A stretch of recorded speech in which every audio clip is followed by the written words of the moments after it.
What's up, guys? Welcome back to another episode of the Rock Your Brand podcast. I am fired up because today we are going to be talking about something that, I've had to do a couple of times in my online business career. Actually, in all of the businesses that I've ever started, I've always kind of got to a place where I felt a pivot coming. And that could be within the business, or it could be starting another business, or completely changing the direction. Now, if you guys missed last week's episode where Chris and I talked about where this even came from, and that was actually where we walked away from a $1.7 million business brand that we probably could have taken that to 5 with, help and building a team and all of the stuff that I don't really want to do. But that is where we are going to kind of pick up the conversation from. So if you did miss that one, make sure that you go back and listen to that or watch that one. And that is going to be, it's either on the podcast feed. If you go to brandcreators.com, you can go to the podcast tab there, or if you're on iTunes, wherever, or you can watch it on YouTube, or you can watch it on Facebook. Chris, this is going to be fun. This is going to be exciting because we are going to be pulling back the curtain and really talking a little bit more about this, about Rock Your Brand, about brand creators, and about really how this all kind of works with any business. It's just, we're going to talk about this one, and we haven't really shared a lot with this because we figured, who really cares? But we got thinking about it. It really does kind of represent what we're all about. And that is like building an audience and then monetizing the audience in a good way, right? In an ethical way, not in a sleazy way, and in something that you feel good about.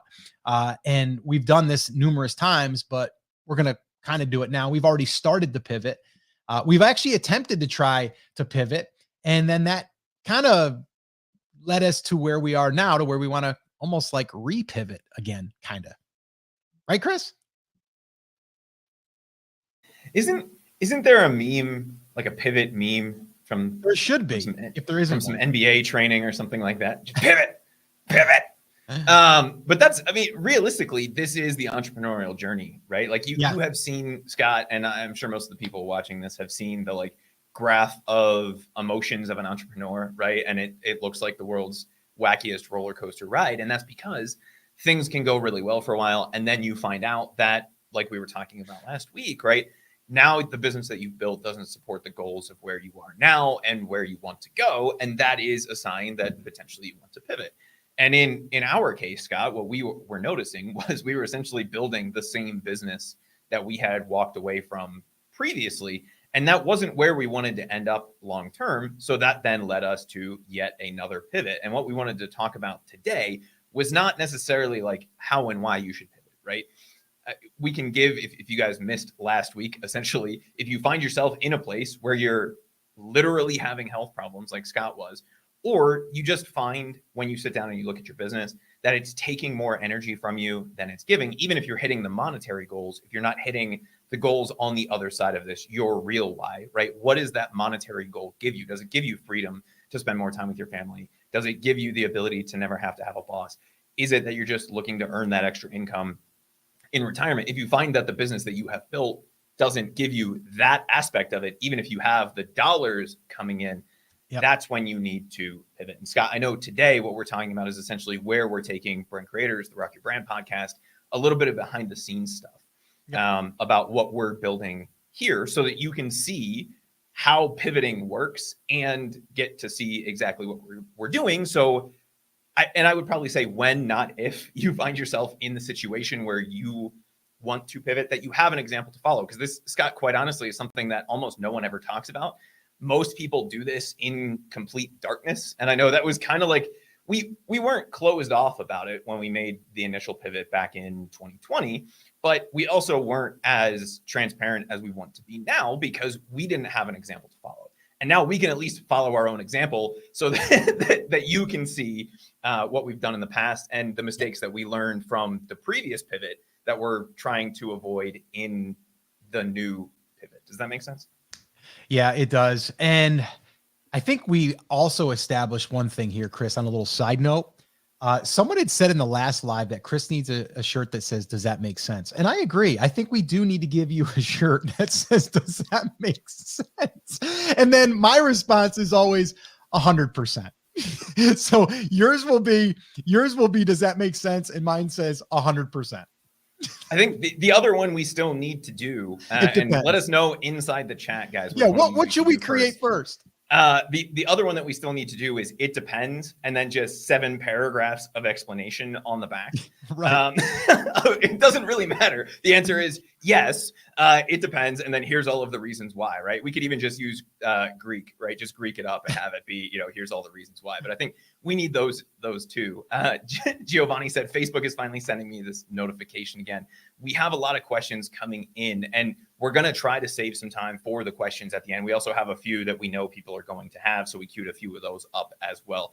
Scott, where do you want to start with this? I know, we kind of referred people back to last week. Do you want to do a quick recap of that for everybody, just in case they didn't listen to that whole 2.5 hour long episode that we did last week? Yeah. So basically, I'll just give you a quick little summary, a little recap of what we discussed last week. And this whole thing came about because Chris and I were like, you know what? We want to also talk about what we're doing inside of Brand Creators, because we know that there's a lot of creators out there. I mean, that's kind of what we are, right? Like, we're creating content. I've been creating content online for, over a decade.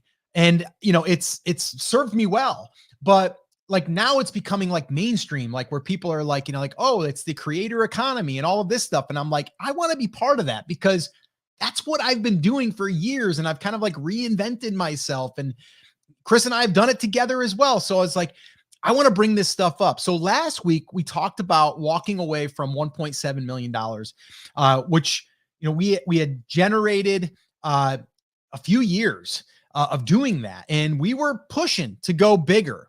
And it actually took a toll on me because I just was feeling the stress of it. And I also wasn't feeling the way that I thought I would feel at that level, not even the income, because if anybody knows, like, I'm all about freedom and the time and my own schedule, being able to do all that stuff versus, okay, I have a lot of money. Like, yeah, I want to have money to be comfortable, but I don't need like the big fancy stuff or any of that stuff. I like security. I like to okay, let's invest, or let's pay a little bit down on the house or whatever, right? For security purposes, but not necessarily I need a lot of money so I can brag. Like, that's just not me.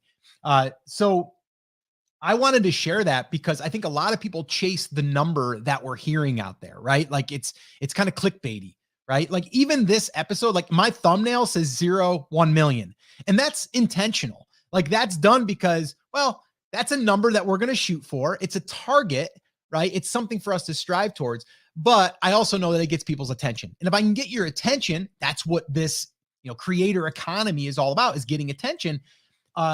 Is then I know that I can also potentially give you what you actually need, not necessarily what you think that you want, because I've been there and I know the stress from it. So really what I wanted to do here is I want to be able to share what we're doing, because I know that just people on Etsy, that they're, making good money, but that's not necessarily what they really would want to build if they knew better.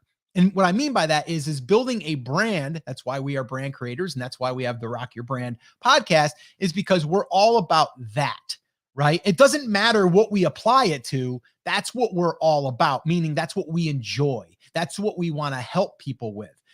But we know that people want to make a quick buck.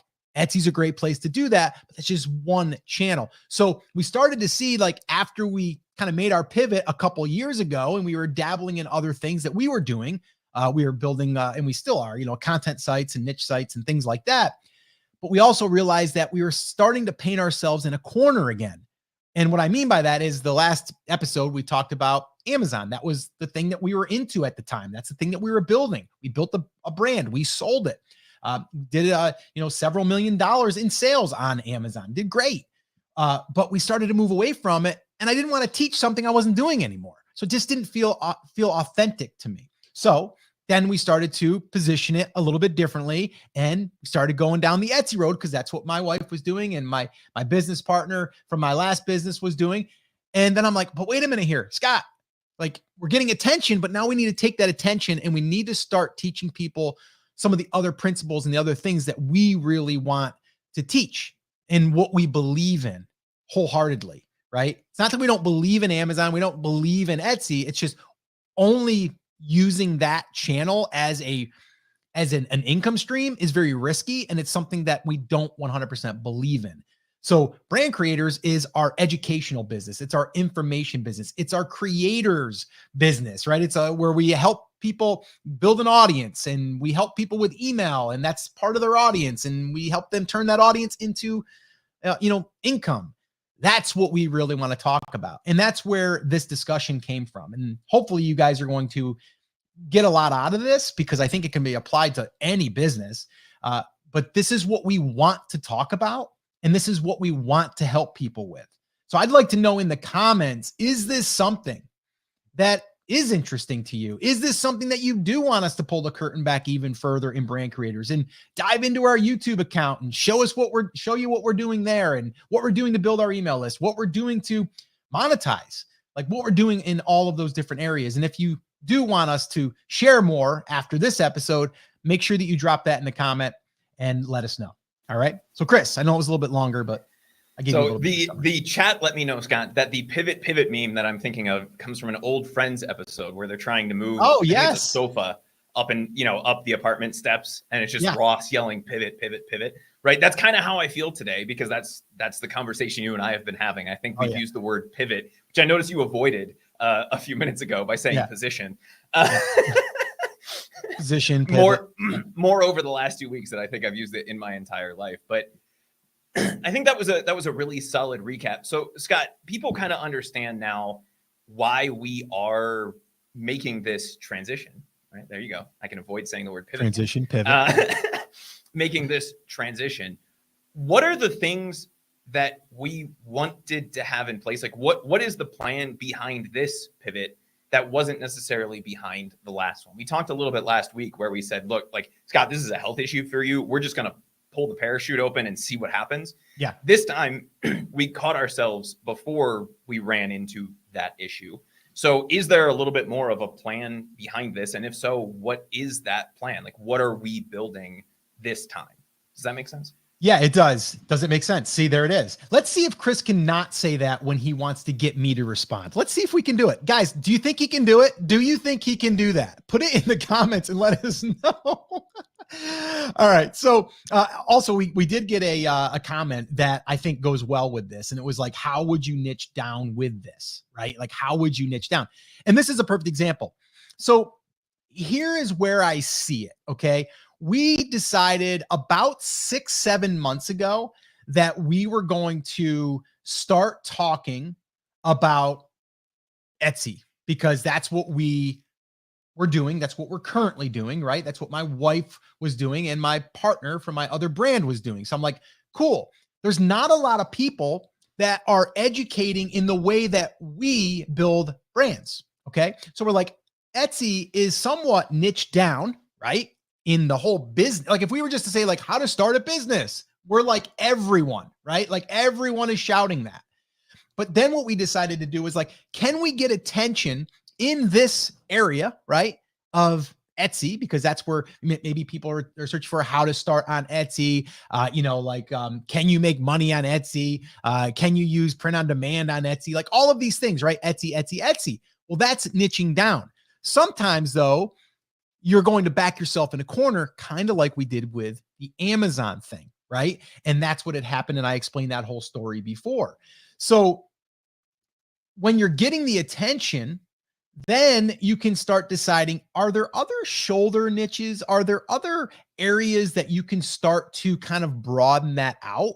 I mean, a perfect example, even with Etsy, is like Etsy, and then there's print on demand, right? Well, print on demand, you can sell on Etsy, but print on demand, you can open up a Shopify shop and basically sell print on demand, right? It's been out there. And print on demand is actually a bigger search out there on the internet than Etsy is. So we even started going in that direction, starting to branch out a little bit. So, the one person here, I didn't get the name, but basically that had asked that's how you niche down. So it doesn't matter if we're on Etsy and we're selling like bass fishing stuff. we may want to also do fly fishing stuff, right?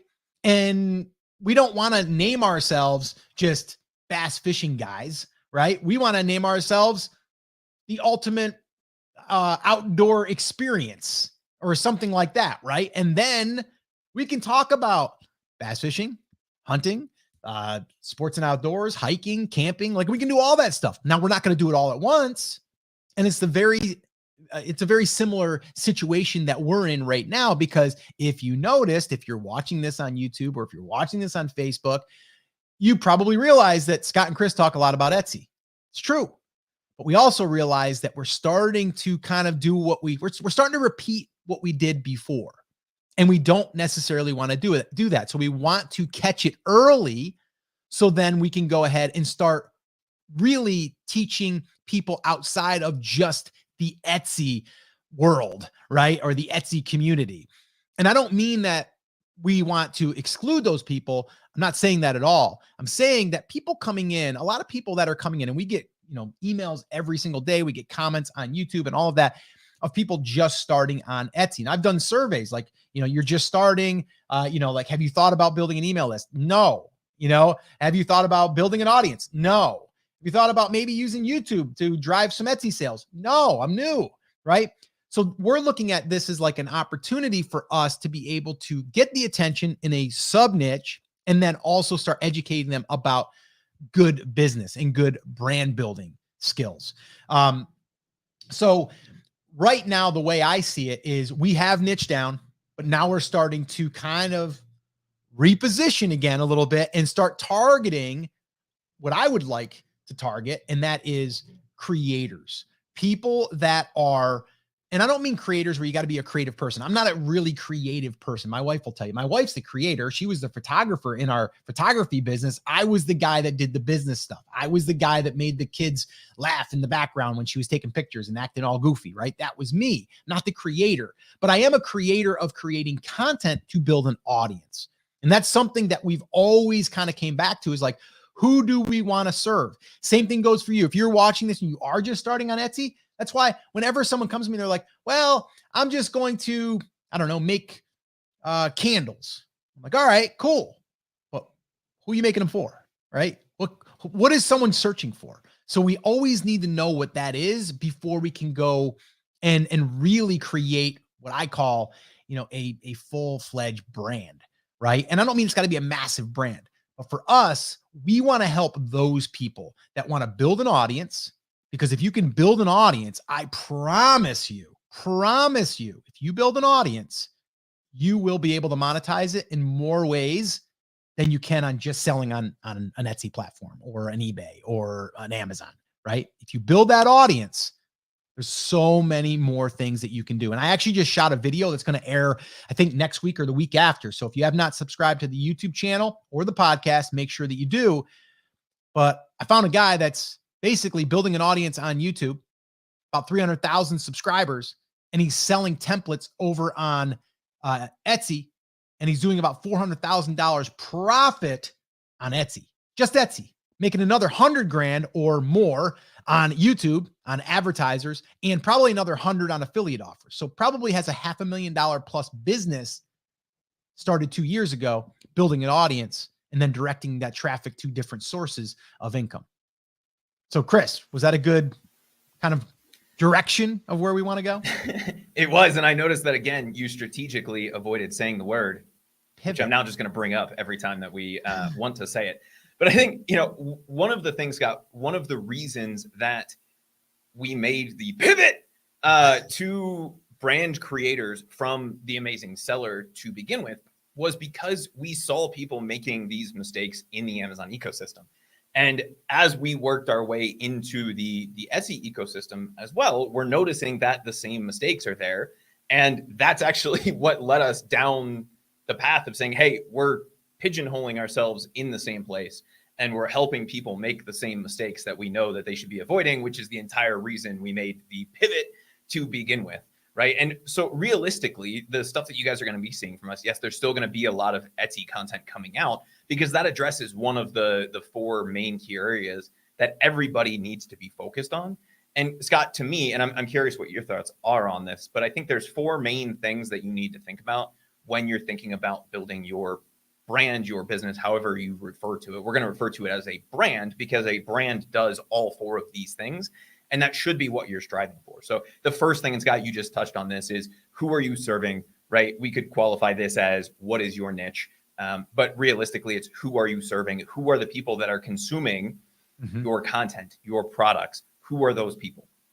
The second thing, once you know who you're serving, then you have to do a little bit of a deep dive and figure out how you're getting attention. Now, for people who are traditionally Etsy sellers or Etsy businesses, the way that we're getting attention is you're getting attention through the Etsy search results, Etsy ads, maybe you're building an email list, some of those kinds of things. But realistically, you're locked in on Etsy. And what we want to see people start doing, and what we're going to be presenting more of, especially with some of the behind the scenes stuff, so that you can see exactly how this works, is content creation. So whether you hate being on video and you love writing, whether you hate writing and like being on video, whatever that balance is, how are you getting the attention? Where are you getting eyeballs from the people who you are serving? I don't think that's grammatically correct, but I'm going to go with it, right? So how are you getting the attention of the people that you are serving? How are you getting eyeballs from inside of your niche?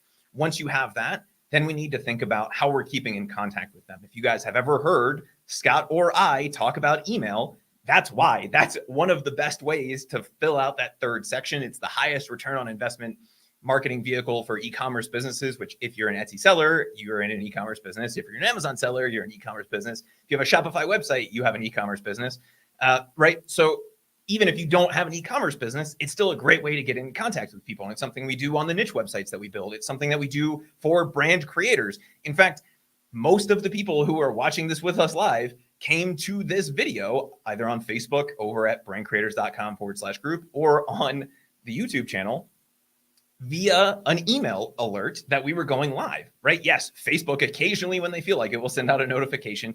YouTube's a little bit better about that, at least if you've rung the bell and then re-rung the bell so that you get all notifications. But most people came in through email. So if you know who you're serving, you know how you're getting attention, and you have a way of keeping in contact with them, then the fourth pillar that really fills that out, and the one that we've been kind of hammering on because it's such a good opportunity for the last year, is how are you monetizing? And if you have already built some products and you're selling them on Etsy, you have that taken care of. So then we just have to work backwards and say, all right, are we really truly in a niche? Who are we serving? How can I get more eyeballs both inside and outside of the Etsy ecosystem? And then how am I going to make sure that if for whatever reason Etsy disappears tomorrow, that I can keep in contact with those people? So Scott, what are your thoughts on those 4 areas? Am I missing anything? And is there anything you wanted to dive into a little bit deeper? Yeah, there's a lot I'd love to dive into. That's what I mean, guys. I'm like holding back because I've got so much. I just want to give it to you guys all. And I know that it'll be overwhelming, and I know it'll be like all over the place just because my mind is all over the place because I have so much passion for building an audience. And I'll give you an example too, as far as like just a quick little story. Like I started on YouTube like a long time ago. And Chris, you and I were doing the math. I mean, I started on YouTube. I posted a video sharing my wife and I, just a story about how we started our photography business. And all I was trying to do is just kind of like get attention. And we're going back, Chris, what did we come up with? Was it like 2009? Did we say 2009? End of 2008, beginning of 2009. I'm actually going over to that channel right now just to see if I can find the. You can't though, because remember my original channel I had to delete because I had a trademark violation. So that's about a year before the first video there, maybe. Guys, if you want to hear about a trademark, I actually shared that story in my book, by the way. If you guys haven't picked up the book, I should probably do a little self-promotion here and promote that book. This book has a lot of good lessons in here. So I basically started and built a little audience of 1,000 people like on YouTube before YouTube was even running ads or any of that stuff. And I was using Aweber and I built that audience. And long story short is, I was able to just deliver value for about 6 to 8 months, built that audience to about 1,000 people. And then I launched my first digital product ever. That was a course and with some templates and things for photographers, and did a $12,000 launch, changed my life. That was audience building, right? And then from there, took that over to the Amazon world, of my podcast, The Amazing Seller, back in the day, and then built that audience up and recorded 56 episodes without ever monetizing, built the audience. So to me, it's all about the audience, right? So let me kind of fast forward a little bit. So when I was doing the podcast, when I launched the podcast about 8 years ago now, Chris, is it 7 years? At least 7 years. I forget what it was. It was around 7 years ago. 2015, I think it was, but April 15th, 2015. Yeah. So started the podcast. And what I was doing with the podcast back then was I would take the audio and I would put it on a static screen, like literally like just a one image, and I would let the audio go underneath it, or basically just kind of like you'd see the waveform. And I would post that on YouTube. And that basically got me to about 18,000 subscribers, which was amazing. It was awesome. And I wasn't really doing any video like this. But it kind of got, stagnant. It kind of didn't really grow. And people were telling me that it was probably bad that I was doing that because it's not interactive. It's not meant for that. But I had a lot of people that said, hey, I listened to it on YouTube. And I'm like, okay, well, then I'll keep doing it. But then about about 8 months ago, good friend of mine, Steve Chu, who actually just wrote a book himself, by the way. I've got a copy of it here, just released the other day. Family First Entrepreneur. These are the kind of people I hang out with. This guy's all about family first. If you guys haven't picked a copy of that book up, I'll give him a little plug here as well. Family First Entrepreneur. Great guy, and great businesses that he's built, and just a ton of wisdom. But he was starting to do the same thing. He was kind of dabbling with the YouTube thing for about 5-6 years, just kind of putting stuff up when he wanted to and stuff. And then he said, I'm going to take it serious. And he did. And he built it to 100,000 subscribers. And then he started showing me his income numbers from that. And he started telling me that he's getting a lot of people coming over that are joining his email list and all this stuff. And I'm like, all right, I got to start this thing again. And then, so I made the decision about 8 months ago, and then it took me about a month to get going, to basically say, okay, let's go ahead and give this a reboot, and let's try to focus in on what we're doing right now. Let's just publish what we're doing right now and see what happens. And that was the Etsy stuff.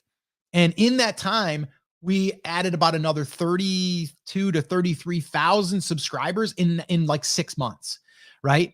By basically focusing on that one niche right now in Etsy, but knowing that we were also going to want to broaden that out.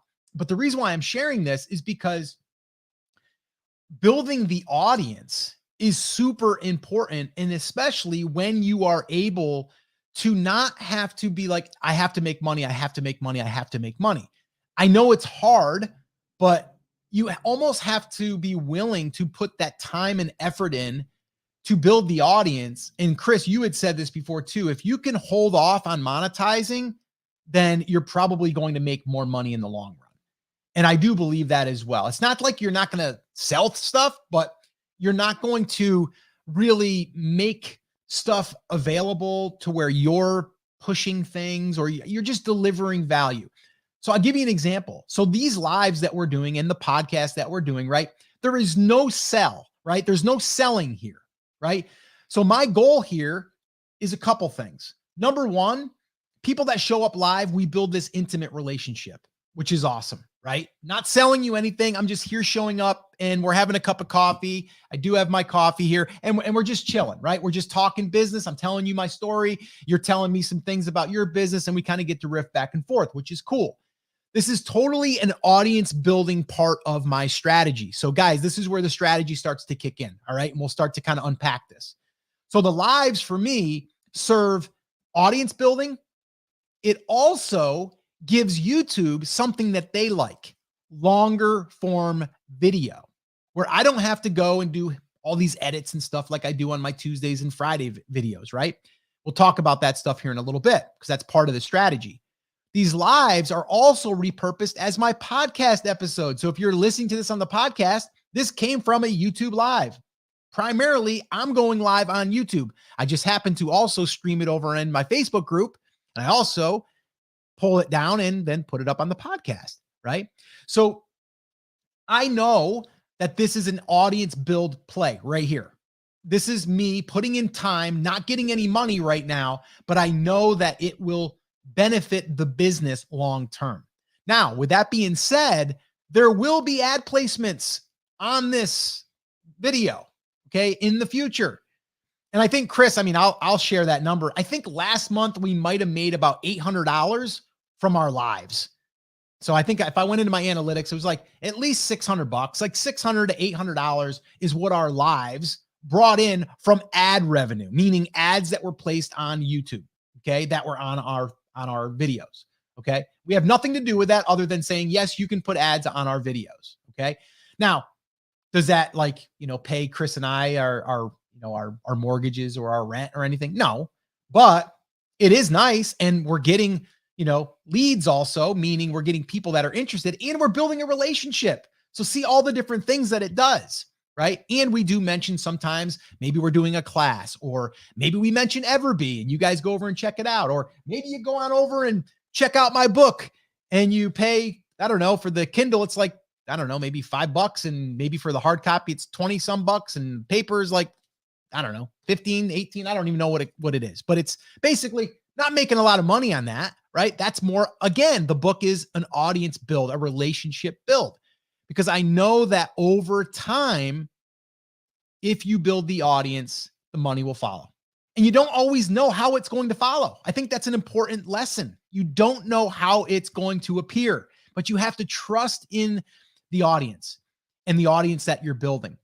But the one thing I would say is, if you are building an audience, make sure that it's an audience that you want to serve, and an audience that you would truly also want to hang out with if you weren't behind the camera here, right? If you were in person. I think that's a big one. So Chris, I went on a little bit of a storytelling rant there, but I think that paints a good picture as far as, like, the audience is really the core. It is the heartbeat of any business. And if you do that, it's limitless of what you can do. Well, and I think going back to those 4 pillars that we were just talking about, if you know who you are serving, you can then let them tell you how they want you to get their attention. You can let them tell you how to keep in contact with them. You can let them tell you how they want to be monetized. And Scott, going back to the amazing seller story, and even very similarly to what happened, you know, within the last 6-8 months, when we started putting out more Etsy related content, the plan was not necessarily to build out, going back to Amazing Seller, the initial plan there was not to build what became Private Label Classroom, which is the, you know, kind of the cornerstone product that led us to almost a $2 million a year business. Yeah. Right. The plan there was just to share your journey and document your journey. But then people started asking you. And I think, did Bill actually just PayPal you money and say, hey, if I need to pay you more, like, I know you're going to create something at some point. So just, yeah. So like, people literally just sent you money and they were like, hey, can you like create something? And I trust that it'll be cool. And you were like, well, I guess this is a sign. Right. And so they will start asking you for things. And in the case of the Amazing Seller, in the case of the Etsy content, we started getting people in our community, in the audience that we were building, saying, hey, do you have a course that I can go through to help me select my niche? Do you have a course to show me how to create what you did in the product blitz? Do you have a way to help me kickstart sales, right? 7-day Cha-Ching challenge, shameless plug, right? We're not pitching you here, but we are going to mention these things in case that's where you're struggling, right? And so all of those things came from the audience, the people that we are serving, asking and telling us that that's what they wanted. So you talked about, you don't always know where the monetization is going to come from. And there's a phrase in the military community, right? No good plan ever survives first contact. And there's no point in planning to perfection because of that rule, right? No plan ever survives first contact. And you have to be able to, what's the word of the day? Pivot when something comes up. But if you have a core audience, at least in the business world, you have a couple different ways where you know you can reliably monetize. That's one of the reasons, Scott, that you and I both like the Etsy opportunity so much, because if the niche that we are serving exists on Etsy, if they exist on eBay, if they exist somewhere enough that there are a good number of people buying products there, then even if we haven't really mastered the content creation and audience building side of this, we can knock out that monetization pillar and do it while getting attention from the people that we eventually want to serve. We don't necessarily have to figure out all of the different ways that we're going to monetize. We don't have to figure out long-term monetization strategy. We can focus on getting a little bit of money in the door, and we can focus on then figuring out how to get and keep attention. Yeah, you held back on saying, does that make sense? I love it. You wanted to say it. If that's pretty good. That's good discipline right there. So yes, I love everything that you just said. And I think building the audience, and guys, that's really probably what I love talking about the most. Like, yes, making the money is great. And it's great conversation. And it's cool when you have an audience and you're like, okay, cool, let's do a launch. And then it's like, what do you want the launch to look like? What kind of products do you have? Let's do a 4-day profit push. Like, let's do these certain things. Like, it's fun. It's exciting. It's marketing. It's awesome. But the audience building, there's something about building the audience and then really nurturing the audience and getting wins from the audience. Like, it lights me up when I get people that message me and say, Scott, I've been watching your YouTube videos and I just binge watched 5. And after that, I applied 3 things that I learned and I already got like 10 more sales, right? Like, that's awesome to me. Like, that's like you just paid me, but you didn't, right? It's like, that gives me so much bounce in my step. It makes me fired up to come on here because I know if I can show up here with energy, some people say I shout, but it's me with energy and passion about what I am truly, excited about. That actually then in turn almost makes you, in a sense, kind of buy in more, right? Like, kind of a weird way of saying it, but it's kind of a way for you now and I to kind of connect on another level is the way I look at it. Because if we were in person, like that would be the conversation. Like you would have this energy. Like some people say like, well, do you just turn it on for the camera? And it's like, not really. Like sometimes I get my wife to say like, all right, don't shout, I'm like, all right, well, I want you to know, like, this is what we can do, So yeah, I think audience is everything. And I really, really do. And if you can put that off, I say as far as monetizing, not that we don't want to monetize, it can really, really like benefit you later. I think there's 2 types of entrepreneurial scoreboards, right? Like, and the only one that anybody ever focuses on is on the dollar side of that.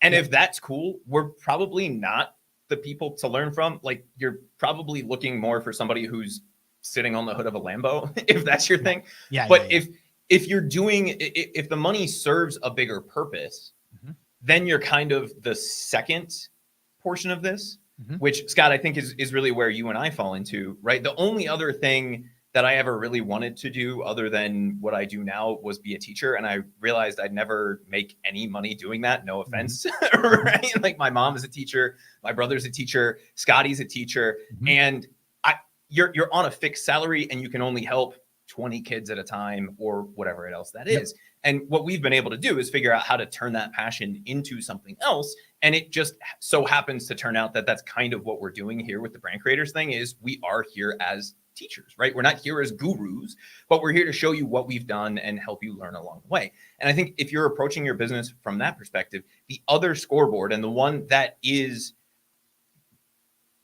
better for long-term success because it helps you avoid the entrepreneurial burnout stuff that we talked about a lot last week is using the scoreboard of how many people I've helped. Do the people I'm serving appreciate the content? Am I getting that feedback? And you voxered me a screenshot of a comment this morning that somebody had left on the video, which essentially was saying the thing you were just talking about. Hey, I just binge watched 5 of your videos. And I knew that as soon as you got into the green room, the behind the scenes room here on this live feed, that you were going to be fired up because of that comment.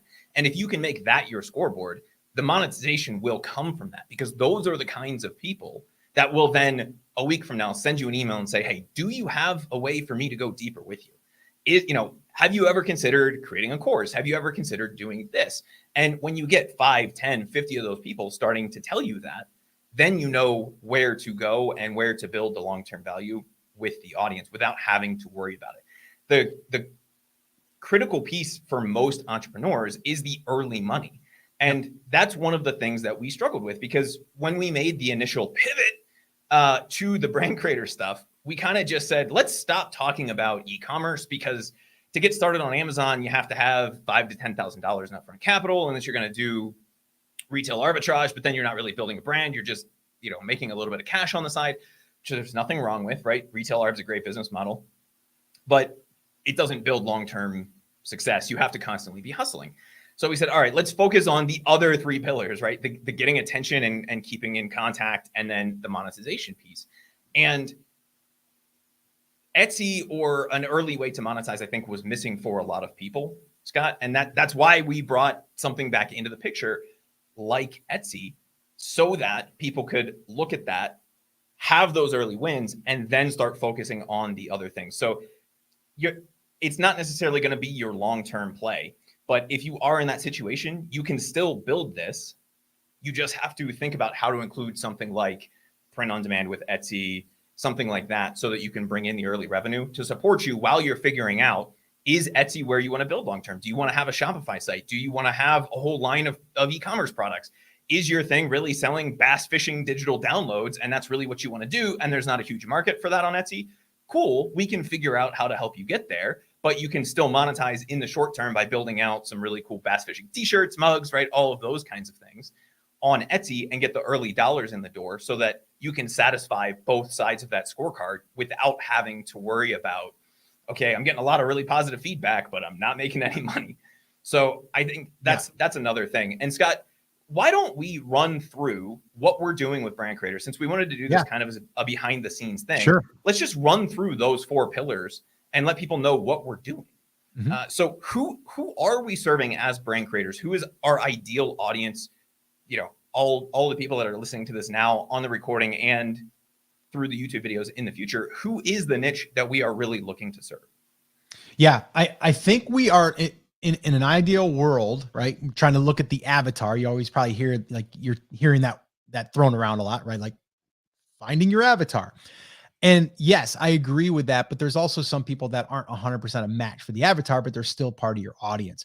But for me, it is definitely that person that is looking to either make some side money and being able to do it in a way that they don't have to go and, drive for Uber, maybe nothing wrong with it, but like where you're not trading, like hours for dollars, right? Like something like that. Also someone that wants to, not necessarily where I got to go make, like $10 million, but where I'm going to go and make some money that's going to be life-changing, whether that's supplementing your current income so it's life-changing and because you like your job, or it's someone that is just trying to build the side hustle to then turn into their full-time. And really big picture, like looking at who I want to serve, like who I'm serving now, but who I'm going to be serving are a little bit different.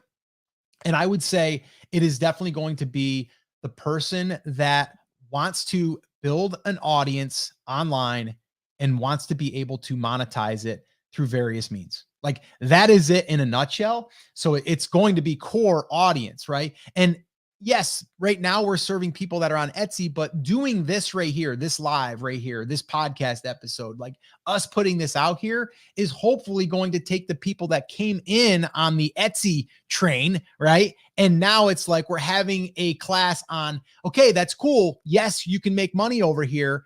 And if that's all you want to do is make $1,000 a month, you can do that on Etsy. You don't have to worry about audience building or anything like that. But if you want to build something that's actually bigger than that, where it doesn't require you to have to work 40, 50 plus more hours a week, then that would be the audience build, because then it actually becomes easier. And if I'm being honest, right now, because I'm in Etsy, but I'm also in this, brand creators build, I'm into YouTube. Like I'm heavy into YouTube. And now that I'm seeing this, not just applied in like the how to make money market, but also into like the market of people that just want to do woodworking and people building a huge channel and then monetizing that channel through selling Etsy plans or selling shirts or selling, or not even selling, but they're recommending products and then they're getting paid or they're getting a brand deal, like all those things.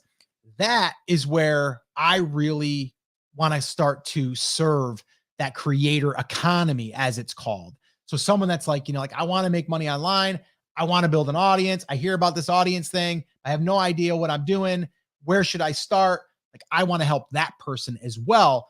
Etsy is a piece of the puzzle, but it's an income stream, right? It's a revenue stream that we're going to be bolting on, or adding the audience to the Etsy side. So that's kind of where I see it right now. Yeah, and I think to me, there's three things. And as you were saying that, I was typing this out on my side, so I'm curious. It does align a good bit with what you were talking about. So to me, the first thing I said is it's someone like Haley who isn't just about the dollar bills, y'all, right? If you're just in this to make $1 million, you're probably not the right audience for what we put out. Because, and Scott, we actually got a YouTube comment, I think it was yesterday, that said, this is the first video I've ever seen where somebody talking about something on Etsy says, don't just follow the trends, right? You will never hear Scott and I say, just follow the trends, just do this because you can make a lot of money right now. And 6 months from now, you're going to have to totally rebuild your business. That's the stuff that we avoid. And that's the stuff we want our ideal avatar to avoid. Realistically, Scott, what we are looking for is someone who's trying to build long-term sustainable income. And that can be kind of one of two areas, right? It's either somebody who's just looking to supplement in a sustainable way that isn't part of that side hustle hamster wheel of trading hours for dollars, right? You're not picking up Ubers on the side, right? You're not cleaning vomit out of the back seat after a weird Friday night. You don't have to deal with any of that. And it's something that you can invest the time that you have, because the time that you have is precious, and get a long-term return on that investment of time, because time is the only thing we can't get back. We can always make more money. We can always do all of those things. But if the time that we are spending only gets us money in that short-term window, it's a waste of time, in our opinion. So the people that we're looking for are people who aren't just looking for the next cool side hustle that they can make $10 an hour with. It realistically is somebody who's looking for something that's going to work over the long term, whether that is going from a side hustler to a full-time brand, or just trying to make sure they have a sustainable way to supplement their income. Because not everybody wants to leave their 9 to 5. A lot of people really like their jobs. They just wish it paid them more, and they can't always ask the boss for more money. So what do? You create something like this. What are your thoughts on that? Yeah, I do have a thought. So, we talked a little bit earlier about like niching down and all that stuff. Well, side hustlers, that's kind of like a sub niche for us, right? And I know you said like that's not necessarily our ideal avatar, although it gets the attention. And then from there, you almost put another filter in place that's like, this is the side hustles that we talk about.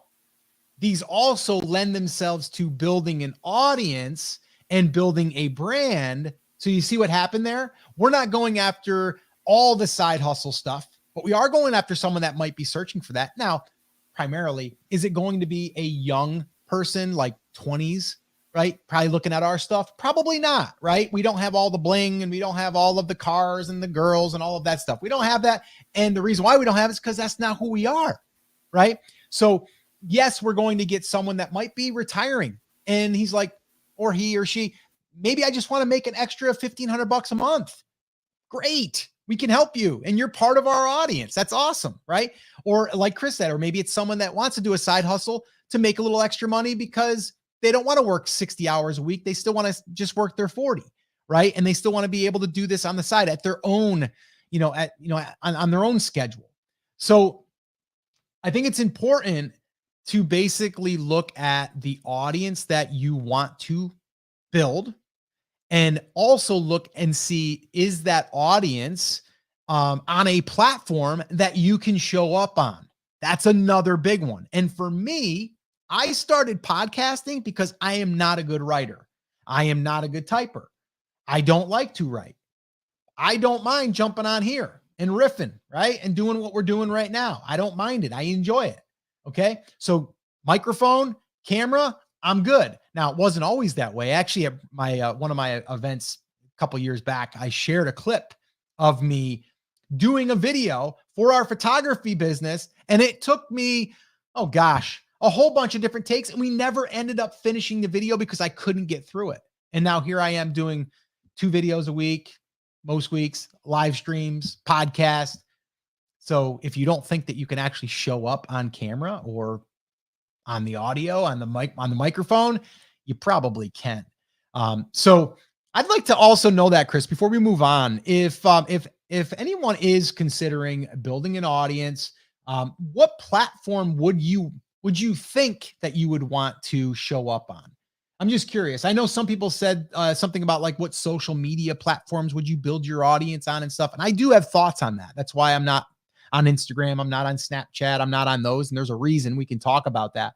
But I'm just curious. If you were to be able to build an audience, where would that be for you and where you feel like you could show up and potentially serve that audience? I'd be curious. Scott, one thing I wanted to point out before we move on to kind of really fleshing out how we plan on getting attention from the audience for this rebuild is you mentioned something.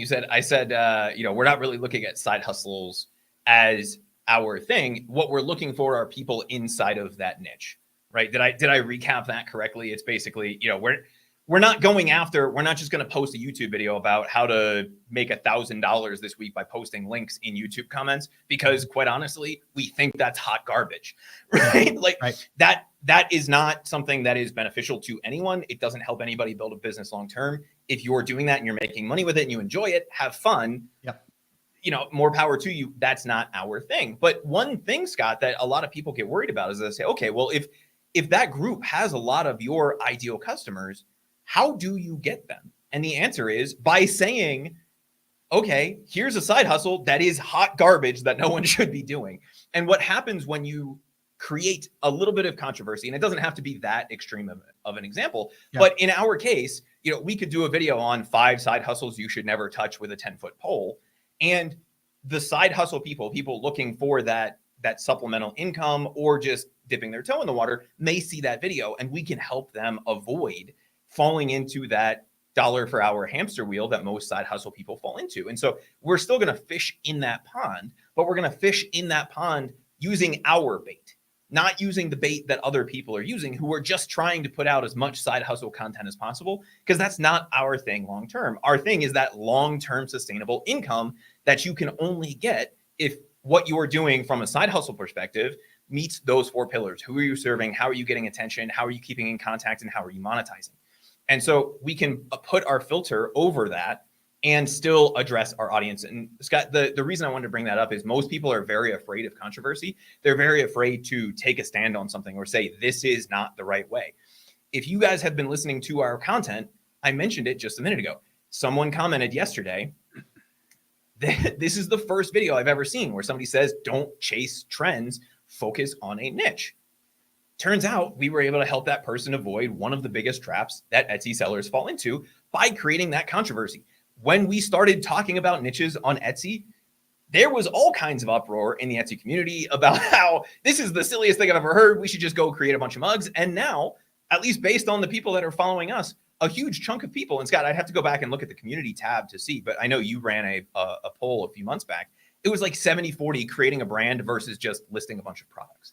And that's the power that you can have if you take a stand with your audience and say, this is the way to go. This is the way to do things. You don't have to be worried about the controversy side of that. You just have to be worried about showing why the way you're talking about it or the way you're doing it or the way you're thinking about it is not even the correct way, but a correct way. And what will happen is your audience, your ideal avatar, will self-select out of that big pond. I keep making fishing analogies. This is getting ridiculous. That big pond of all of the people that you could potentially serve, they will naturally select themselves out of that. Yeah, no, that's great. And here's what I would say also is like, when people are, it's hard when you're in that side hustle mode, you're into, I got to make money. And I totally get it. And actually we're going to do a fun YouTube video. Actually we're planning right now. We've been kind of planning it out, and my son is going to appear in it. And we've got this cool little side hustle, little challenge thing that we're going to do. And the reason why we're doing it is because it's going to be fun. I think it's going to be entertaining, but I also think that it's going to attract side hustle people that we can then potentially bring into our audience, again, with some filters in place that say, oh, they're about this, they're not about that. Right. So yeah, I think that the biggest thing for people is like really, really understanding like where you think you can show up. And for me, it's YouTube right now, like podcasting and YouTube. Facebook is just a channel that we get to distribute our content. But that's where we're really going to play. And I think a perfect example of this is Chris and I haven't totally ruled it out, but Twitter is like really, really big for a lot of people. And I almost got sucked into it where I was like, I'm going to go and start posting on Twitter. And then I was like, but I really don't know if I want to. I don't want to write. Even though they're short, I don't know if I want to do that. I don't know if I want to. So I said to you, Chris, I said, I think I'm just going to stick to my lane, and that's YouTube right now. And I'm going to double down on that. It's been doing really good. Okay, go ahead. So, I was going to say, I want to move into like our strategy also for like monetizing, because it has changed, like from going from like selling a course. We still have courses, but like making that our primary thing to where it's not really our primary thing. And like, how are we actually going to make money, and how are we making money, and how do we plan on, building this into a 7-figure brand again? Which by the way, Scott, before I jump into my point, Twitter allows live streaming now. So we could actually push this on Twitter and just see what happens, and do Twitter our way versus the other way that people are doing it. Good idea. And I have a feeling, I know you used to do that with a little service called Periscope. That's actually how you got your live stream start, was with that. Does StreamYard connect to that, I wonder? I think they do. I feel like I Googled that last week or went through the StreamYard documentation. I'm pretty sure they do at this point. But there's essentially 3 ways that we as brand creators, and it's funny that it very similarly follows what we're doing in the niche websites that we have and everything else, because it works, that we are getting attention. The number 1 way is with the YouTube channel, right? The live streams, the podcasts that come out of that. But we also are creating written content. And Scott, you had a conversation with Steve where he said, I don't know how long it's going to be around with Google Bard and ChatGPT and all of that stuff. But at least for now, us creating and publishing a few articles a week over at brandcreators.com gives us another way of getting in contact with that audience. Now, Scott is not writing a lot of that content. I'm writing a good portion of that content. We have some writers that we work with that are writing that content that we then go take a look at and edit to make sure that it makes sense. But we are using that as another channel. Why? Because a video documenting, and I know, guys, we did a live stream and a podcast episode on the Etsy SEO algorithm. That was a much more entertaining version of the blog post that we created on the same topic that dives into all of the ins and outs. And that type of content brings in a different type of person that is still in our avatar. That is somebody who isn't necessarily on YouTube or doesn't go to YouTube first to use YouTube as a search engine. If they have a question, they have a problem, they're going to Google and they're typing that in. So Scott, that was the only other thing that I wanted to include in the how we're getting attention, because it is part of the content mix that we have. It's something that served us really well in the past in all of the different brands that we've created. And so it is something that we are doing on the brand creator side. And we have seen over the last few months some really outsized returns from that content. In fact, even though we get tens of thousands of more views on YouTube, right? Moving into the how do we keep in contact with people? If you didn't know, the main way that we do that is what? Email list, right? Mm-hmm. Even though we get tens of thousands of more views on YouTube than we do on a blog post, the number of people that join our email list is almost 50-50. Mm-hmm. And the reason for that is the people who are coming to the website have more buy-in by the time that they end up seeing something about the email list. And we have a way of saying, hey, did you find this valuable? If so, join the email list, which you can't really do on YouTube. Mm-hmm. And so we are doing that in addition to the YouTube stuff. It's just the main portion of what we do is here on YouTube, because we get to see all of the analytics. We get real-time feedback. When we post a video, we know in an hour if people liked it, if they don't like it, if we need to change a thumbnail, if we need to make a change to it, versus 3 to 6 months on the blog. But that is part of the overall mix that we have for brand creators, because we know different people that are both our avatar consume content in different ways. And because we have more than one set of hands and I can write decently, we create that and we create the YouTube side of things. It's not to say that everybody has to do it that way. And if you love video and you want to shoot video, great. If you hate video and you love to write, awesome, start there. You can kind of pick and choose and make this match your style and who you are. We are just using both of those methodologies. Yeah. We have some questions coming in, so we're definitely going to answer them, guys. I did want to kind of just, and I'll do a quick rundown as far as like what our strategy is moving forward for like, like the how to make money in the brand. Because I know a lot of people want to know, like, okay, that's cool, you're building the audience, but how are you actually going to turn that into dollars? And that is something that we do have a plan and a strategy. But like I said earlier, there's other opportunities that aren't even here yet because we haven't built the audience fully to where we have the leverage to be able to do certain things. And we can talk about that stuff in a future live or, in a video. So if you guys want any more details, any more, behind the scenes of anything, let us know. And we'd be more than happy to do that. And then Chris, after, I do want to know, we'll just put this out here just so we can kind of come back to it. I would love to know like what your thoughts are, and maybe anyone else's out there, like what platform do you feel right now has the most opportunity to build an audience the fastest? And maybe we can come back and hit that. So let me just kind of run through like the monetization stuff. So like I said, in the business that we were talking about previously, right before the pivot, we were monetizing primarily through courses, right? So we basically, I started actually, I take that back. It was courses and it was a few affiliate offers. Okay. A few affiliate products. And my first actually way that we monetized that audience was through an affiliate sale through Jungle Scout, who's, Greg Mercer's a good friend of mine. He actually started that. It was very small. It's just amazing on what he's done with that. But basically that was my first dollar on that audience build after 56 episodes. Okay. So, kind of like looking at that and looking at like what we were doing and what I want to do moving forward. That's an important key element here, right? Like, even though the way that we did it before worked, doesn't mean that I want to do it that way again. And some people will be like, well, Scott, why not? Right? Well, I'll tell you why. Number one, every single week, Chris and we were doing a web class, a webinar, right? We did that for almost 2 years. Every single week, every Thursday, 9:00 at night, right? We would do that. That was our evening. Now, before the event, we would be, we weren't advertising for the longest time. We were driving everything through the audience, by the way. So my podcast back in the day, like we were getting 400 to 500 to 600 people every single week organically without paying for ads. Then we started to want to ramp it up, right? We wanted to start to get bigger numbers, right? We started running ads. That was a nightmare, right? A total nightmare. It works, but then it doesn't work. It works, doesn't work, and you're spending thousands of dollars. Didn't enjoy that. Okay, that was stress on me, right?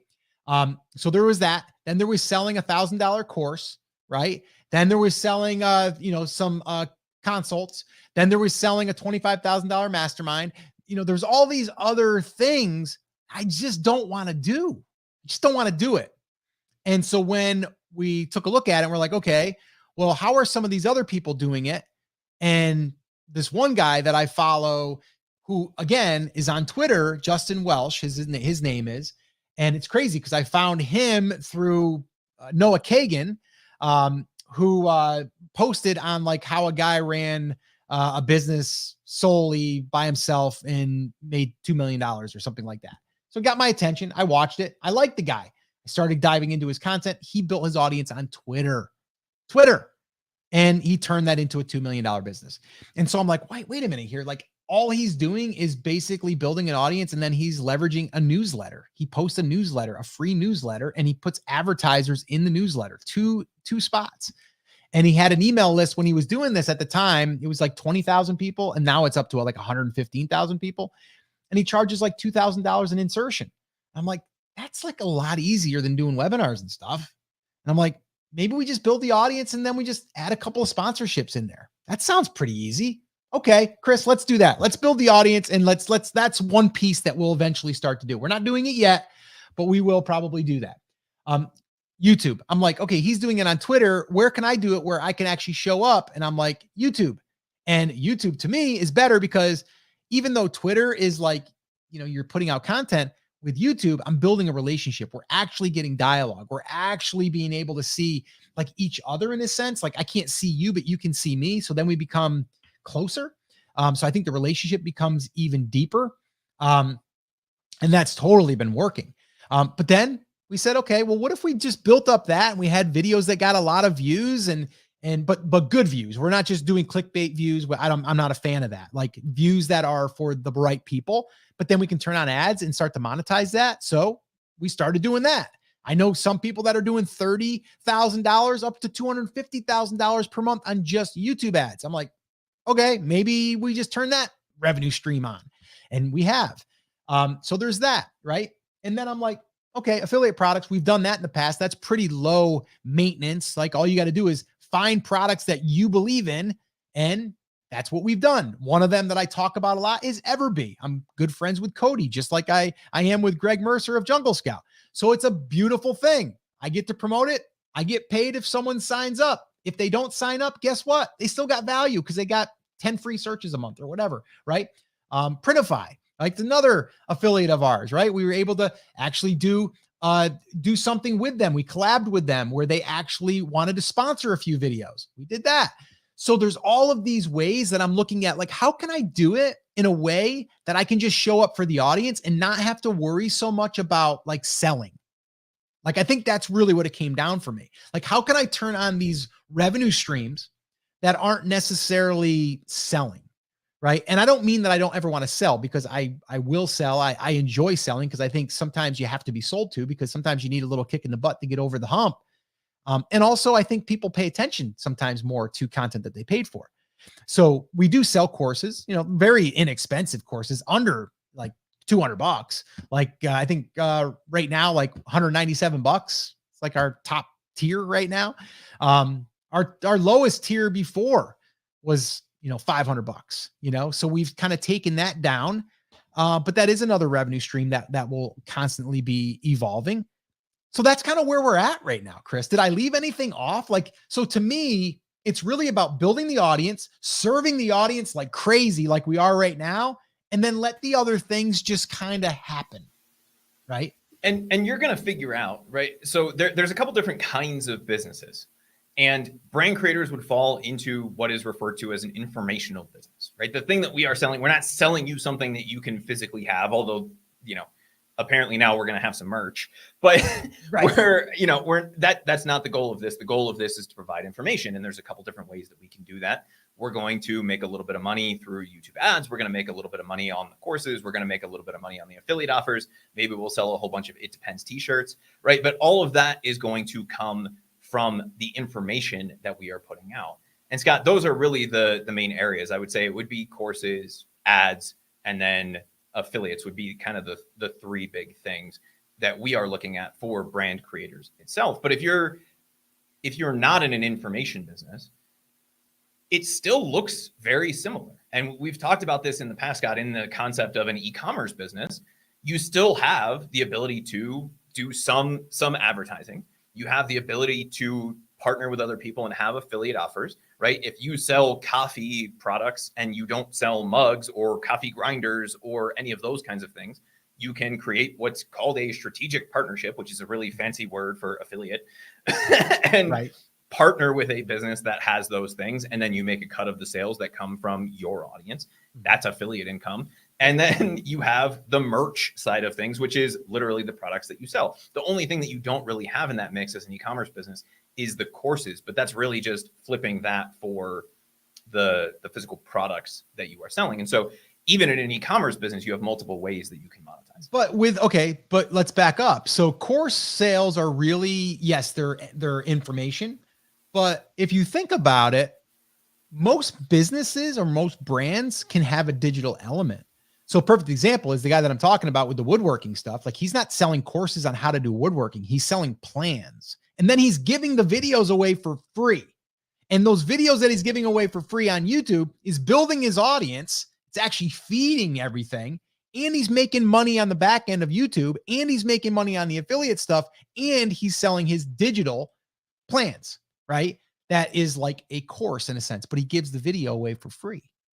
See, so yeah, I agree. I think not every business is going to lend itself to a course, but there's probably an element of some type of teaching. Another example, Chris, and we haven't talked about this, is the business that we built, the e-commerce business that we built with, Debbie. That was very similar to what we're talking about right here. She would do a live inside of Facebook. Okay. This was a Facebook group and a page. She would do that usually once a week. And sometimes she would have a couple hundred people on there live. And then afterwards, she would get thousands of views. That drove sales. It drove email signups, right? It drove people wanting to join the group, right? So anytime that you can either demonstrate or do something, like I said, woodworking is a great example. If you were knitting, if you were scrapbooking, if you had a coloring book business like Mike Jackness did, adult coloring, he built that all off of content. So content, a lot of times, if you think about it, can drive sales. Fishing could be a content play. So there's all of these different ways. You just have to think about it. And honestly, I would make that one of the main core things, is that, can I build an audience? Not just, can I sell a product on Etsy? Like, can I build an audience? It's funny that you bring that up, because this is something, and you know why this has been on my mind, but this is something I've been really thinking about over the last few weeks, because I'm giving a presentation next Thursday, as of the time of recording this, about how to create content for e-commerce brands that people actually care about. And Scott, I think where I see us is bridging the gap between content creators and like the product sellers, and showing them the benefits of doing the other thing. Because the thing that people who are really good at creating content traditionally suck at is monetizing that content. Outside of like throwing some ads up on the site, they're not good about seeing all of the other opportunities. What e-commerce businesses are traditionally terrible at is creating content that anybody cares about. And even in the e-commerce world, everybody's talking about content. You have to create content. And what they focus on is putting out 30 Instagram reels or TikToks or YouTube shorts every week, rather than looking at the content people actually care about. The content creators have that side of things figured out, and where they struggle is on the monetization side. And if we can figure out how to bridge that gap and say, hey, if you're a content creator, here's all of these opportunities, because you have the eyeballs, you have the audience. We just have to help you figure out that fourth pillar. Or you've really figured out pillars 3 and 4. You have an audience, you can keep in contact with them. You have something for them to buy, or a way to monetize them. Let's help you triple down or quintuple down on getting the attention and building the audience side of this. Or if you're starting from scratch, here's how you do both of these things. That's really where I see us. And I think it's funny that you brought that up, because I was literally laying in bed last night thinking about that, just because of the circumstance that we find ourselves in right now, where I'm giving a presentation to the e-commerce people. They're just not good at creating content, because the only thing they can think about is the thing that they're doing, which is, I'm going to create content on vitamin C because I sell vitamin C, but that's not what the audience cares about. Right. Yeah, no, that's exactly right. So yeah, I think that'll be a good presentation, by the way, because I think that's what they need. Like, again, it's like, what do people want? And then what do they need? And a lot of times they're two different things, right? So we almost have to bring people in with what they want, but then we also have to educate them on what they need, and what they need to know. And in some cases, it might be someone saying like, I want to make some extra money, side hustle, right? And that side hustle might be Etsy. But then if they land on our content, it's going to be like, okay, yes, you can start on Etsy and you can do this, but make sure that you choose a niche. Why do we always say that, right? Like, why do we always say that? Number one, makes us different. But number two, it's what we believe in. Like, I'm not launching a shop with 100 different niches in it, like just because they're trending, right? Like, I'm not doing that. I just wouldn't do it. Okay. Number one, it would make my mind explode because I'd be confused.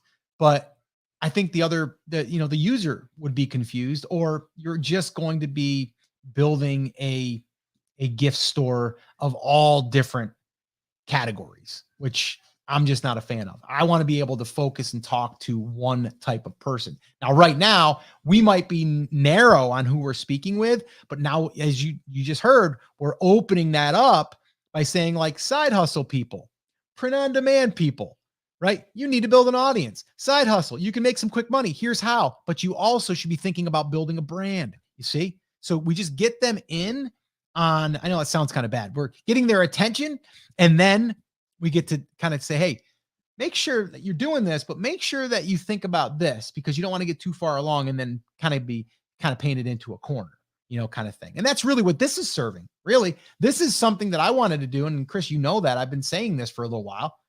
I wanted to share this because I think people need to hear it. Right. And I think that it also allows us to start speaking more openly about it, which also satisfies what we want to talk about and what we are passionate about. Love it. So we've kind of gone through the 4 pillars for brand creators. You guys are going to get to see some more of the behind the scenes stuff. If you think it's cool, let us know in the comments. We'll do more of this kind of thing. Yeah, let us know. But that's really how we built out brand creators. And that's a good example to follow in terms of understanding who our audience is, right? We don't have like Karen and Bill from Central we didn't go that far into the customer avatar because I don't traditionally see that as useful in any way. If we know the type of person that we're serving, I don't care if you're 20 or 82, it doesn't really matter as long as what you're looking for is what we are helping people with. So you don't have to get that detailed. Just have an understanding. It's people who love going fishing every Saturday. Awesome. That's your avatar. That's your niche. That's who you're going after. We let you know how we're getting attention. It's through stuff like this, turning this into the podcast and creating some written longer form content so that the other people who aren't necessarily consuming this on YouTube or have a more direct Googleable question, like what is a side hustle? We can get the attention from those people as well and help them avoid some of the mistakes that a lot of people make along the way by saying, here's what a good side hustle is. Here's what a bad side hustle is. If you're trying to consider creating or starting a side hustle, don't trade hours for dollars, get off the hamster wheel. Here's a couple options that would work for you. We can shortcut that process in the ways that we are getting that attention. We're staying in contact with people essentially through email. We also have the Facebook group, shameless plug, brandcreators.com/group. You can go over there, right? That's another way that we keep engaged with people. And then we're monetizing in the ways that we just talked about. Scott, with that in mind, I have a couple questions queued up, but is there anything else that you wanted to let people know before we dive into the questions? Actually, I wanted to go back to the question that we originally discussed that we were going to talk a little bit about, and someone had already commented on what they thought was the best opportunity. So right now, Chris, at what you see right now, what do you feel like is the best opportunity for building an audience online? 2023. Either creating YouTube, if you're comfortable with video, starting on YouTube is an amazing opportunity. One of the things, and I was having a conversation with an old friend earlier this week, actually, Scott, about one of the things that I really like about YouTube is you get that instant feedback. You're able to see, even if it's 10 people that watch your first video that go out, they give you all of the data. And as a little bit of a nerd, or I think at some point you called me a data wizard or an analytics magician or something like that. As a data nerd, that then gives me the opportunity to say, okay, they showed it to this many people clicked through, this many people watched it. If I change any of those 3 things, it goes out to more people. So if I get more people to click through, then it goes out to more people. How do I do that? Well, in the case of YouTube, it'd be adjusting the thumbnail, something like that. The amount of real-time feedback that you get from YouTube, I think, is unparalleled any other place. Any video platform, so YouTube, Rumble, any of the kind of larger video platforms, I think there's a huge opportunity with that with. YouTube is the 10,000 pound elephant in the room, right? They are the biggest platform. So that's where most people are going to choose to get their start if they're doing video-based content. If you're not, then creating a niche-based website and written content is still a very viable strategy, at least as of recording this. The downside to that is, even though you get a similar level of analytics, the feedback loop on that is substantially longer. So when we put out a YouTube video, we know that within the first hour, we're going to start to see that data come back in a meaningful way. With a blog post, it can take 4, 5, 6 months before we start to get some of that visibility. Now, once we have that visibility, then we can go through that same process that I just talked about. Ooh, maybe that title wasn't clickable enough, right? Ooh, some of those little tweaks that we can make along the way. Or my traffic fell off a cliff did my blog post drop in the search rankings, any of those kinds of things, we can make those adjustments. But the feedback loop on that is so long that unless you love writing, it's going to be a very frustrating experience up front. So if somebody came to me, they said, I don't mind doing, I'm indifferent, it would hands down be YouTube as a place to start, because it's very easy to find your people on there. The YouTube algorithm does the heavy lifting for you. If you do, if you constantly create content for your niche, you do a mediocre job of creating titles and thumbnails that your niche would be mildly interested in, they're going to help you find that. And then as you refine that process, it goes out to more and more and more of those people. If you hate video, then take a look at the written stuff. But if you're kind of indifferent, YouTube would be the way that I would go. Yeah, I'm 100% on board. And that is because, like you just said, like you're getting almost immediate data. You're able to see it almost immediately. And the thing is it never used to be that way. It was just like Google. You would put a video out for search. So you would put in a title, how to grow bigger tomatoes, right? And then you would wait for that to rank, right? That's how it worked. Well, it's changed because now people are on their mobile. I do it myself. I go into the YouTube app, and then the things that I've watched before, I start to see more stuff about that, right? So that's why the thumbnail is really important and the title is important. Not so much for search. It's more of they're testing that content against other audiences that have been in the algorithm that showed interest in that. And so now it's not a game about YouTube search, although we do get search traffic, but it's really about the suggested and about the browse and all of that stuff, which we can geek out for hours on because I'm obsessed with it. So for me, if I'm audience building, and even if someone said, I'm really not that good on camera, or I'm really not comfortable, I'd say, get comfortable, like learn it, right? Make some bad videos because they're only going to get better, because the opportunity there to build an audience is so amazing right now. A lot of times people would say, well, isn't it saturated? It's actually easier now, I feel, than it was 5 years ago, because it's not a search, necessarily a search only platform anymore, right? It's more of a discovery, right? It's an entertainment, but it's also educational, right? So you can kind of take the entertainment and the education and bring them together, or it can just be or it just could be education, or one or the other. But to me, man, oh man, I'll tell you what, if you know who you want to serve, you can start doing some research to see other YouTube channels that have done, similar, even ones that aren't big. And there's ways that you can kind of look at their content and see which ones are outliers, which ones did better than others. And you can kind of do that whole research thing. And then from there, start to build on that and then get your own data. Oh my gosh. And I do believe, like, I know what you were saying, Chris, like blog content is, people are searching for something, they want something, and they get that result. I really feel like, though, the YouTube viewer and a podcast listener is a lot more valuable, because I feel like they're going to watch more of your stuff. And there's something about connecting to that person's voice or connecting to that person in general versus a blog post. So to me, the upside is so much greater on YouTube. That's why I would say right now, anybody, like, YouTube would be the place that I would start to build that audience. Like, right. Yeah, the reason I put the conditional on that is I know, and actually somebody in the comments said, like, I'm terrified of camera. I hate cameras, whatever, right? Like, if that's your thing, create the blog post stuff, get your content wheels churning there, and then come back and revisit this. And I know Vicky just said, I use my blog content to create YouTube videos. And you do have to be a little careful with that, because you don't want to use the same exact format. But at the end of the day, it's about finding something that somebody resonates with. And Scott, this is something you and I talked about probably back in 2016 or 2017.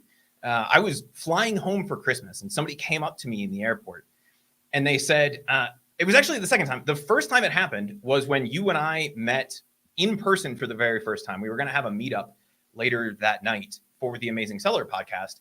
And somebody came up to us while we were just standing in the hallway, and they said, excuse me, I know your voice, which was a really weird thing to start with.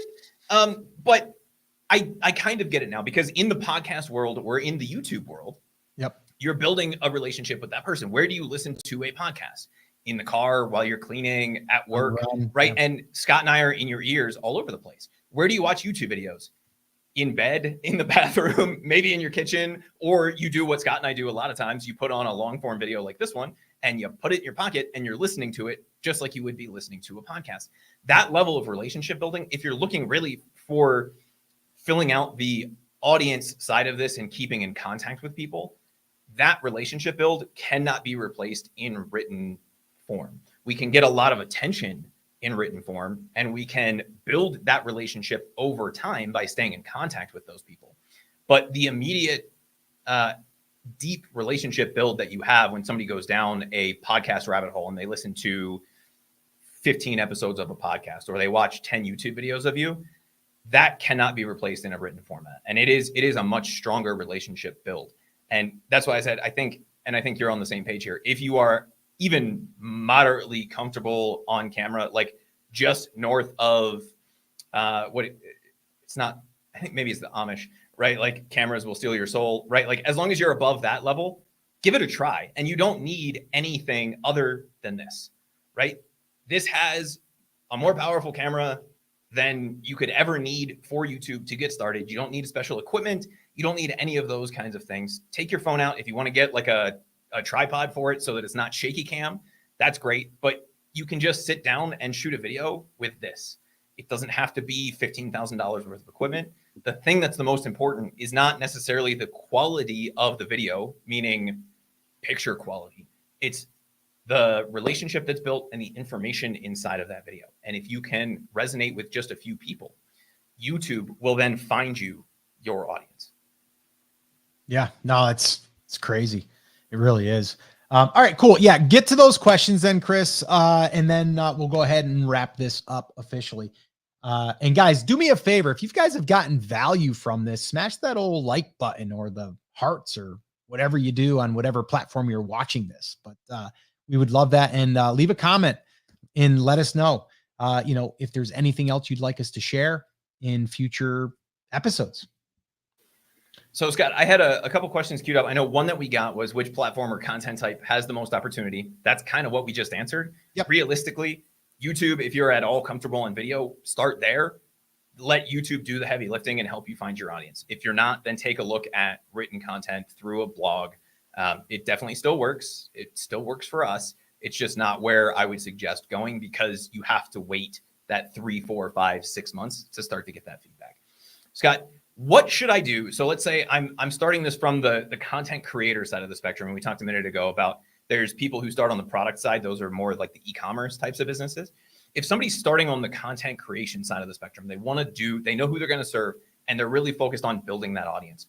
What should they do up front to support that content creation? We mentioned holding off on monetizing those people directly. So is there a suggestion that you would have for people who are starting on the content creation side of things to monetize early without handicapping the audience growth and the relationship build?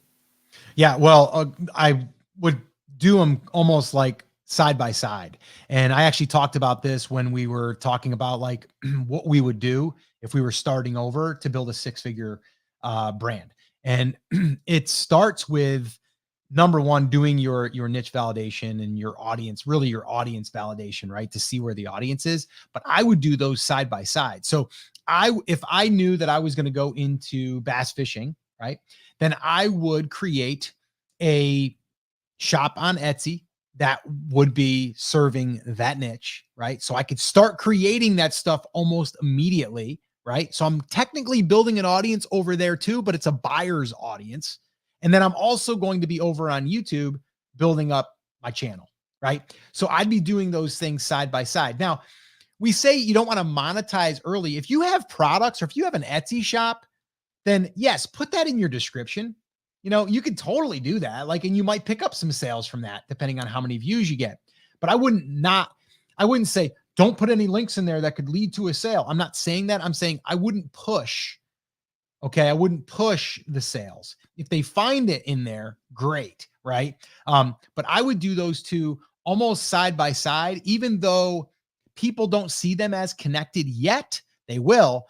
I would basically be building product line or products over on the Etsy platform because it's quick, it's easy, right? And then I would go ahead and start building the YouTube channel. And I would do those two side by side. Yeah, and to clarify on, especially with YouTube, even more so than creating written content, because you can add in all kinds of links there. Yeah. The goal with something like YouTube is to make the YouTube algorithm happy. What makes the YouTube algorithm happy? Making people happy and having them watch more content. Anything that we do, especially at the early stages, to pull people out of getting into that spiral of watching content is potentially detrimental to our growth. And that's why you'll see even people who are 5-10 million subscriber type channels, they'll do sponsor integrations kind of right at the beginning or right at the end, or potentially both, depending on the size of the channel, because they know if somebody makes it through that beginning, then they are going to watch the rest of the video. And if not, then it's at least been monetized. But they are going to lose 20, 30, 40% of their viewership by having to wait through that sponsorship. If we can avoid that until we are big enough that we can weather that storm of 30, 40, 50% loss up front, that's okay. There's nothing wrong with putting links in the description. That's actually great. And if you notice, we don't usually say on our YouTube content, hey, there's a bunch of links down in the description, go click on it. But yet people still find them. Why? Because the people who are interested in hanging out with our friends over at Everbee, right? They're going to go into the link and they're going to see that that's there. Maybe we used it in the video. Okay, cool. I'm going to go, I'm going to click through the link.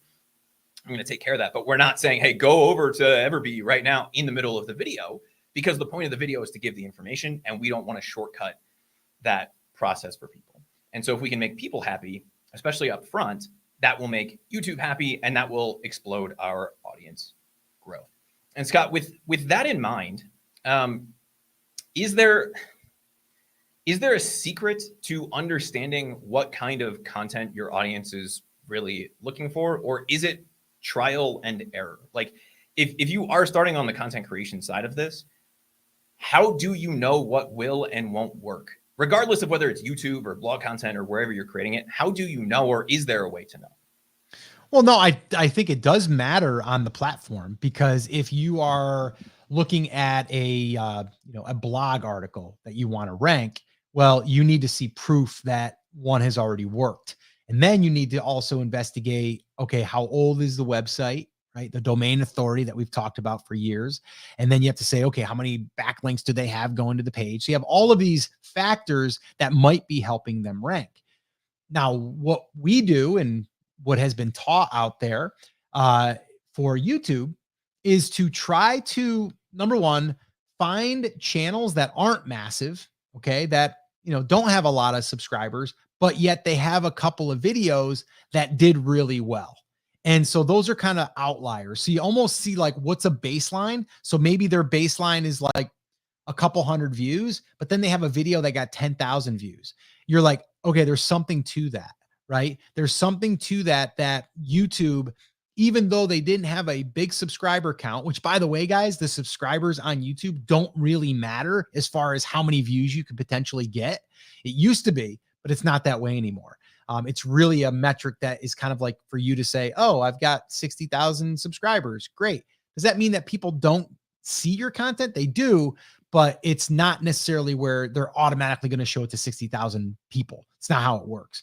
But I would say for YouTube, the strategy really is to do some research in your niche, find some channels that have published, got decent views, but without it having a lot of subscribers. And the only reason why is because then what that does, and their other videos didn't get a lot of views. So it's not just the subscribers, it's also their baseline, as they call it. So you want to look at not their most popular video. That's another mistake that a lot of YouTubers are making, is they'll select most popular, and that video is 5 years old. I don't want to see that. I want to see the last 10 videos. And then what I'll do is look at those videos and I'll go, okay, their baseline's around 500 views, but they have this one over here that got 10,000 views. Why is that?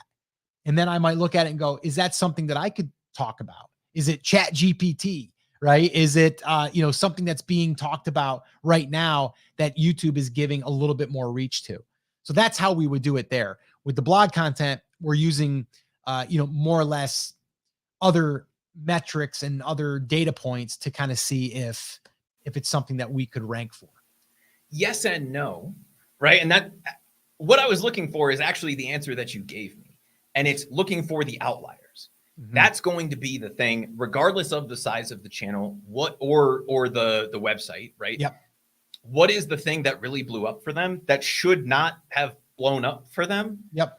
Given that experience. The same thing actually does apply on the blog side of things. Although we're going to try to write every piece of content that would be relevant, where we might not do that on the YouTube channel. On the blog side of things, we're also looking for the outliers. So Scott, you mentioned domain authority, and without getting into the whole thing, basically, right, it gives you a little bit of insight onto how likely a website is to rank. You know, if it's 0, then it's a lot harder for them to rank. If it's 100, it's easier for them to rank, right? That's all that you guys really need to understand about that. It's substantially more in depth.